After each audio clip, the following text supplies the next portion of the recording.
Hello. I am Matt Williamson at Williamson NFL. Drop me a tweet there whenever you like. We've been doing this 5 days a week. We're going to wrap it up with matchups to watch in Steelers-Patriots, a game that I expect to be extremely low scoring, one in the margins, special teams, a bounce here and there, penalties, field position, things like that, Belichickian stuff. But I am shocked that the Steelers are not favored in this game, even without TJ Watt. So let's talk about when the Steelers have the ball, some matchups to pay attention to. Speaking of Belichick, he has a very good record against guys like Trubisky. And that's not a knock on Trubisky, but unproven young quarterbacks, and he still kind of qualifies as that. I'm sure he'll throw things at Trubisky that'll be difficult, so that one's just throwing that out there. I wanted to mention McCourty, their free safety. He's really the veteran Belichick on the field guy, very valuable. And these are things you probably won't notice in the game, but just his value as a communicator and, getting everybody aligned right is a big deal for this defense. So valuable guy that's had a great career. Just want to kind of call him out.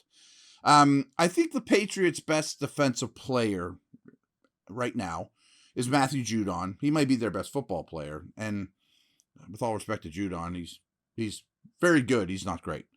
They will move him around. He's very physical. He is a stout run defender at the point as an edge player.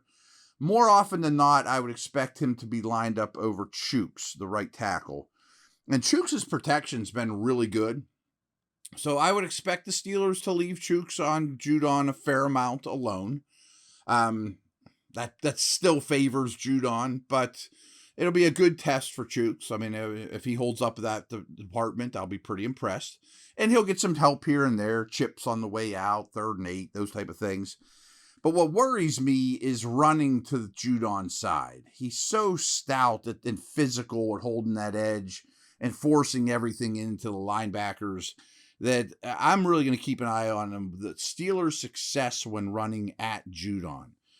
Same thing's true with the interior O-line. There's two kind of different beasts from the D-tackle position for New England. Is traditionally they've had the Godshaws and the guys that are just beef and power and wide bodies. They're not Wilfork, but they're big body dudes, that eat up a lot of space, free up the linebackers. And they still have those types, the 320-pound guys that don't run well, but they're not stiffs either. I think this interior line, particularly Mason Cole, is going to have a hard time moving them on interior runs. But one of my favorite Patriots, if not my favorite Patriot, is Christian Barmore. I think this kid is a star in the making, going into his second year. Kind of reminds me of Stephon Tuitt. He's that type of guy, can really run, great athlete out of Bama. Some inconsistencies, but on throwing downs, you will definitely see him in there, and they'll mix him in throughout the game too. He probably plays 2/3 of the snaps when it's all said and done, but I expect him to cause problems. I mentioned Judon's their best player. Barmore's my favorite player, but that's quickly followed by Kyle Duggar. They're really versatile safety. I think Barmore and Duggar will end up being the two best players on this defense before long. I'm guessing that you're going to see Duggar on Freiermuth a lot. And as I mentioned yesterday, the Patriots, and this applies in week 1, have destroyed tight ends. They've done great work on tight ends. And I think Duggar's a major reason why. And I think Freiermuth, production-wise, took a huge step forward last week, might take a small step forward backwards this week. Which leads me to the next point is I want to see the Steelers target the running backs, namely Najee, assuming he's fine, in the passing game a lot more. And that's been a big weakness for the Patriots. Their linebackers aren't great coverage in space dudes. Najee, I think, is still scratching the surface in terms of what he could bring as a pass receiver, not just a dump-off guy, but as a route runner. This is a game where I would really look to that direction a lot. But really, with the exception of Freiermuth, I think the Steelers' offensive skill guys have a big advantage in this game. I mean, traditionally, New England has always had one stud corner.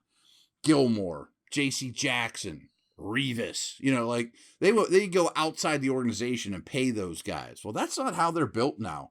They got a bunch of dudes with the last name Jones that are all young and unproven. They're more slots than outside. They don't have great size to deal with Claypool. I would expect Pickens to be more involved. I'm not worried about him in the slightest, even though his stat line didn't make you do jumping jacks, but he was running routes at a high percentage of the snaps. That's where your matchups are. It's probably not Freiermuth, but it's Harris versus linebackers, and all three your top receivers against these corners. So assuming they can protect, and this pass rush isn't tremendous, although Barmore and Judon will cause some problems amongst others, I would think that you will get some open receivers, and what more could you ask for?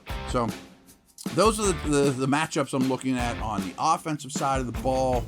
Quick break, come back here in a minute.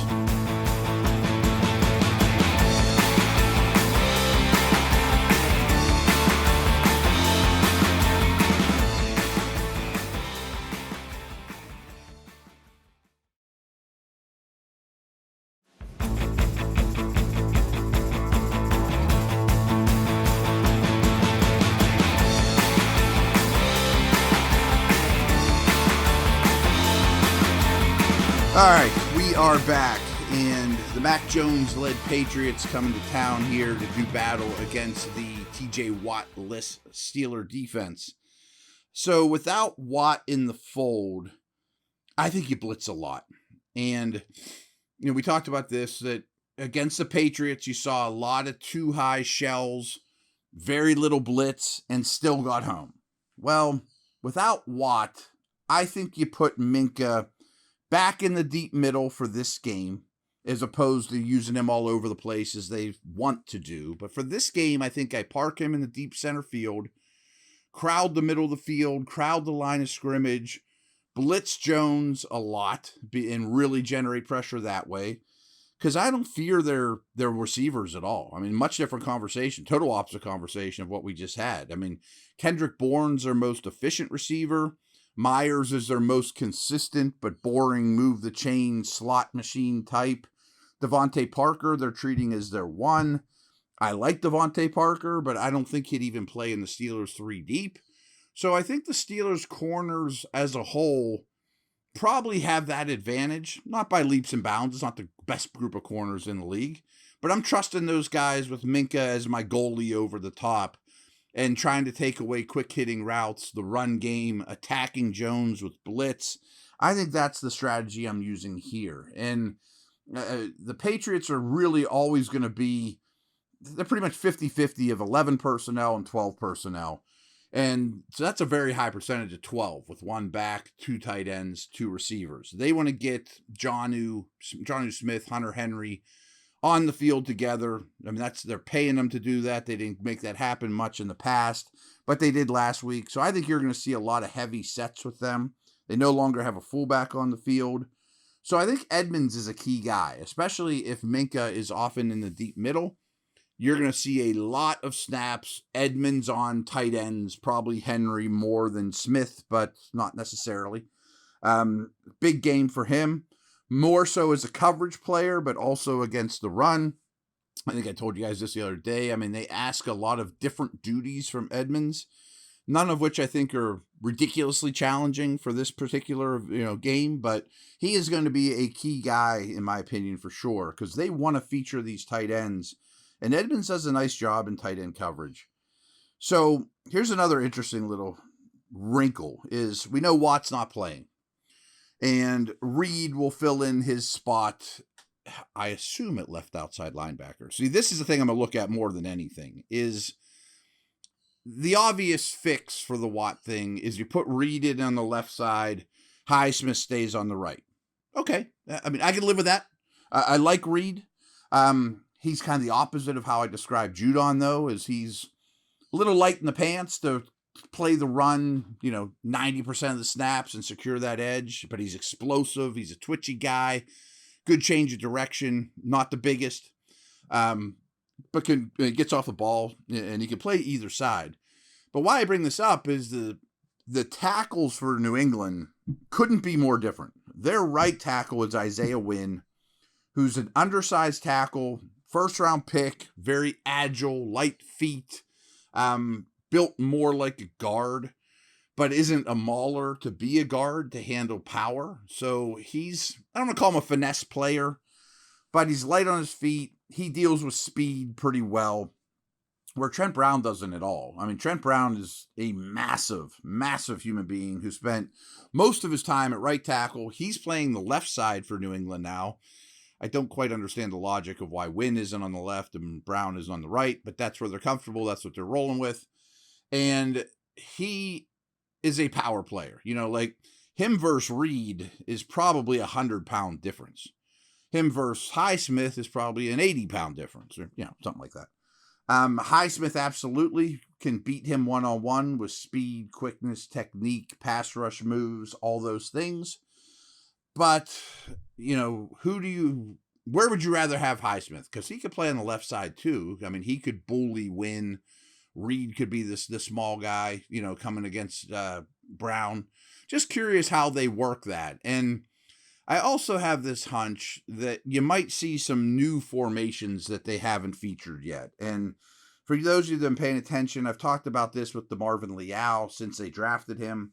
He spent a fair amount of time as a true edge, even at 275, 280 pounds, and he might even be heavier than that now. He operated at A&M out of a 2-point stance as a stand-up edge guy. So maybe you put him over Brown and just try to match power with power, and Highsmith kicks to the other side where you have a better advantage, and he can probably whip him one-on-one. Well, I like Highsmith's one-on-one matchup either way this week. But Leal versus Reed isn't any different, or couldn't be any further from different, or any further from the same. I don't know how it fell out of my mouth wrong. In terms of what they bring to the table, setting the edge, the power. You know New England's going to run the ball a lot. I'm not real comfortable running at Reed time and time again, doubles with tight ends and Win or whatever. So I'm real curious how they work those things. And it's been a long, long time. But Chris Wormley also operated out of a 2-point stance at Michigan. Not that he's an edge defender, but maybe you'd have a power end line up in TJ's spot and go left to right defensively. Wormley, Cam, Ogunjobi, Highsmith. Or even you take it a step further and have Highsmith on the right, have Cam be a real power end, and have him just bully Win time and time again with Ogunjobi and Alualu in the middle.